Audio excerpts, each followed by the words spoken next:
सभी को जय माता दी। नवरात्रि स्पेशल में आप सभी का स्वागत है। नवरात्रि में व्रत का क्या विशेष महत्व है? क्या व्रत करने से माँ हमारी प्रसन्न होती हैं? ऐसा नहीं है। नवरात्रि रखने के लिए या नवरात्रि व्रत के लिए एक साइंटिफिक रीज़न है कि किसी भी पात्र को भरने के लिए उसमें कुछ जगह होनी चाहिए, तभी आप उसमें कुछ डाल सकते हैं। और नवरात्रि की रात्रि जो है वो साधना की शक्ति को प्राप्त करने के लिए ये साधना की जाती है। वो शक्ति अगर हमारे पास आती है तो वो हम धारण करने के योग्य बने, यानी हमारे बॉडी में जो भी एक्स्ट्रा फैट है या एक्स्ट्रा खाने पीने की चीज़ें जो जम जाती हैं हमारे बॉडी में, उसको निकालने का एक तरीका है ताकि हमारा शरीर उस शक्ति को प्राप्त करने के योग्य बन सके। इसलिए व्रत का जो है वो महत्व बताया गया है। इसी प्रकार से जो हम पूजा अर्चना करते हैं, पूजा में जो सामग्री इस्तेमाल होती है वो भी एक ऊर्जा क्रिएट करती है। जैसे अग्नि, जल, पृथ्वी, वायु और आकाश हम सभी के शरीर में उपस्थित रहते हैं और हमारे शरीर को चलाने में हमारी सहायता करते हैं। उसी प्रकार से हम यही 5 तत्व जो है वो माँ को अर्पण करके उनकी सेवा अर्चना करते हैं। इससे माँ कुछ प्राप्त नहीं करती, बल्कि ये सब रिचुअल्स करके हमारा जो शरीर है उसमें सभी 5 तत्व जो हैं वो संतुलित होते हैं, जिससे हमें शक्ति और ऊर्जा प्राप्त होती है। तो इसलिए हम सभी को जो भी रिचुअल्स हैं जो हमारे फैमिलीज़ में किए जाते रहे हैं या जो हमारे बड़े बुज़ुर्गों द्वारा हमें बताए गए हैं, उसको सही तरीके और नियम के साथ करना चाहिए। भगवान खुद में पूर्ण हैं, उन्हें हमसे कुछ नहीं चाहिए। हम जो कुछ भी कर रहे हैं उससे हमें ही लाभ मिलता है। वो सिर्फ एक ऊर्जा, एक भाव को देखते हैं। और जो लोग कुछ भी इन रिचुअल्स में से नहीं कर सकते, जिनके पास पूजा करने को समय नहीं है या किसी के पास साधन नहीं है कि वो पूजा की सामग्री एकत्रित कर सकें, या फिर किसी के पास धन नहीं है कि वो माँ के लिए सेवा अर्पण कर सके, तो माँ को इन सब में से कुछ भी नहीं चाहिए। अगर आपके भाव सच्चे हैं, अगर आप उनको मानसिक पूजन भी करते हैं, तो वो भी परमात्मा को स्वीकार्य होता है और उसी भाव के अनुसार वो हमें अपना आशीर्वाद प्रदान करते हैं।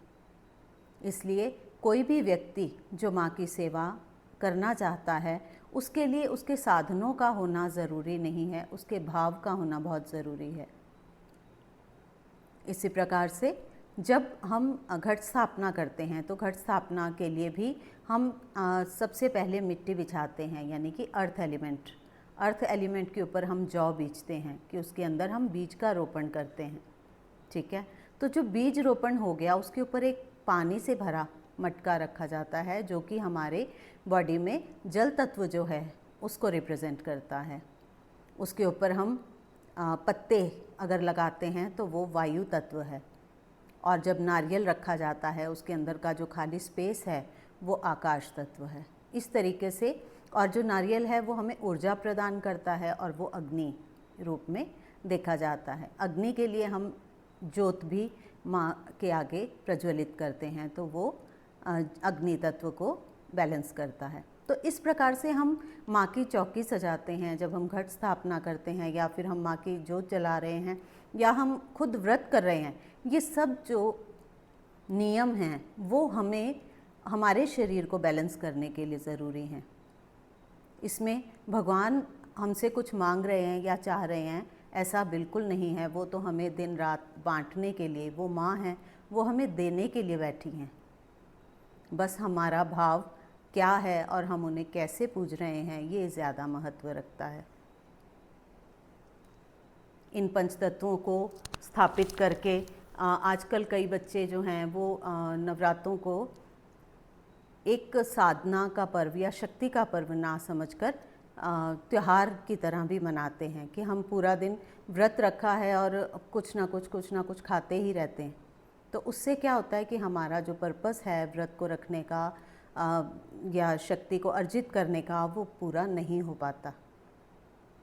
कई बार हम लोग जब व्रत कर रहे होते हैं तो हम बिना संकल्प लिए उस व्रत को करते हैं, जिससे कि वो ऊर्जा जो ये हम सारे प्रोसेस बनाते हैं घट स्थापना करके या माँ के स्वरूप को स्थापित करके या भोग लगा के नैवेद्य दे के, तो वो जो ऊर्जा क्रिएट होती है वो ऊर्जा आकाशमंडल में बिखर जाती है, क्योंकि हम उसको धारण करने के लिए कोई प्रोसेस नहीं कर रहे हैं। तो ऐसा ना हो उसके लिए हमें ज़रूरी है कि जब भी हम व्रत रखते हैं तो उससे पहले हमें सुबह घट स्थापना के समय में पहले माँ के सामने हाथ में जल लेकर अपना नाम, अपना गोत्र उच्चारण करके अपने कामना को बताकर कि माँ हम आपके लिए ये सेवा दे रहे हैं, या आप जो भी पाठ स्तोत्र जो भी करना चाहते हैं उसको भी आप माँ को बताएं कि माँ, अगर आप मंत्र साधना कर रहे हैं तो मंत्र साधना का कहें, अगर स्तोत्र कर रहे हैं, चालीसा पढ़ रहे हैं, दुर्गा सप्तशती का पाठ कर रहे हैं,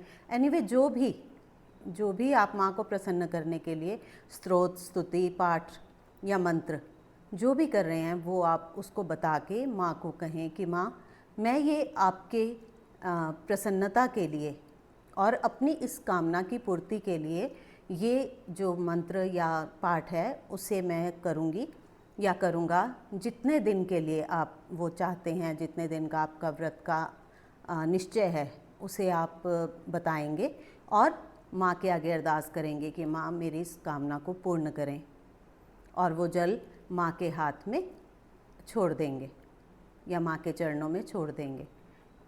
ये जल का संकल्प क्यों लिया जाता है? क्योंकि जो ये 5 तत्व हैं, यही 5 तत्व यत ब्रह्मांडे तत्पिंडे, ठीक है। तो जो ब्रह्मांड है वो भी इन्हीं 5 तत्वों से बना है, और जो हमारा शरीर है वो भी इन्हीं 5 तत्वों से बना है, और इन्हीं 5 तत्वों पे ये सारी चीज़ें जो हैं वो काम करती हैं। तो हम हाथ में जब जल लेते हैं, अग्नि के समक्ष बैठते हैं, तो हम उन्हीं 5 तत्वों को साक्षी मानकर संकल्प लेते हैं, और संकल्प जो है वो हमारी इच्छा शक्ति, दृढ़ शक्ति को बढ़ाता है। क्योंकि तब हमें दिमाग में एक बात रहती है कि हमें ये काम, हमने एक प्रॉमिस किया है माँ को और वो हमें काम वैसा ही करना है। तो इस तरीके से जब हम व्रत को शुरू करके और पूर्णता पे माँ के कन्या पूजन के साथ उसे पूर्ण करते हैं। और एक बात और देखी जाती है कि जब आप व्रत करके पूजा कर लेते हैं, जो आपने पूजन का रिचुअल है आपका डेली का आपने किया, पाठ किया, तो उससे आप एकदम से ना उठें।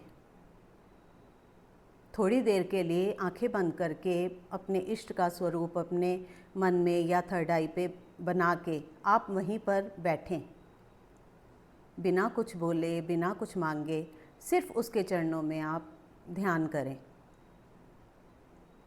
इससे क्या होता है कि जो हमने पाठ किया है या जो हमने रिचुअल्स किए हैं, उनसे जो ऊर्जा क्रिएट हुई है वो हमारे अंदर समाहित होने लगती है,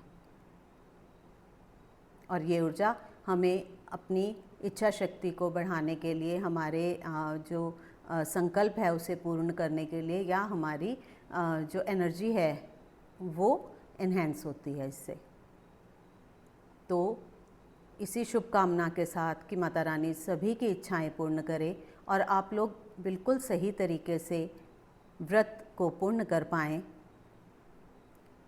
इन्हीं ब्लेसिंग्स के साथ सभी को जय माता दी।